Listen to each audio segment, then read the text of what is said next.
तर नाशिकच्या लासलगाव पाठोपाठ मनमाडमधून देखील कांदा एक्सप्रेस धावणार आहे। 800 टन कांदा घेऊन कांदा एक्सप्रेस चेन्नईला जाणार आहे। मनमाड स्थानकामध्ये मालगाडीमध्ये कांदा भरण्याचं काम सुरू आहे। संध्याकाळपर्यंत कांदा एक्सप्रेस चेन्नईला रवाना होईल।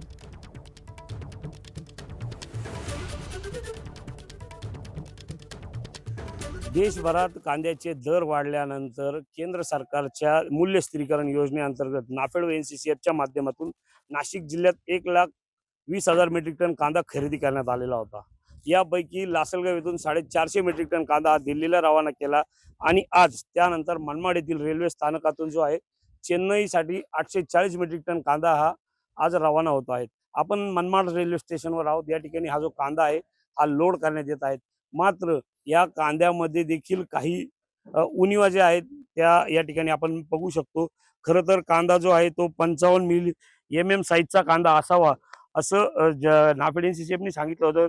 त्या देखील शेतकऱ्यांच्याकडून त्याचा खरेदी देखील केला होता। मात्र आता जर आपण बघितलं तर काही कांदा खराब देखील या ठिकाणी दिसतो आहे आणि त्याची साईज देखील कमी दिसते आहे आणि हाच कांदा जो आहे तो आता दिल्लीच्या दिशेने पाठवला जात आहे। शेतकऱ्याच्या ज्या कांद्याला 3500 ते 4000 रुपये भाव मिळतो आहे त्यामध्ये देखील पुन्हा घसरण होण्याची शक्यता व भीती ही शेतकऱ्यांना आहे। एकूणच काय तर केंद्र सरकार जे आहे ते ग्राहकांचं हित बघतं, मात्र शेतकऱ्यांचं हित कधी बघणार आणि शेतकऱ्यांना जर 2 पैसे मिळत असेल तर केंद्र सरकारची अडचण कुठे असा सवाल जो आहे तो जगाचा पोशिंदा असलेल्या शेतकऱ्यांनी या ठिकाणी व्यक्त केलेला आहे। संदीप जेजूरकर, एबीपी माझा, लासलगाव, नाशिक।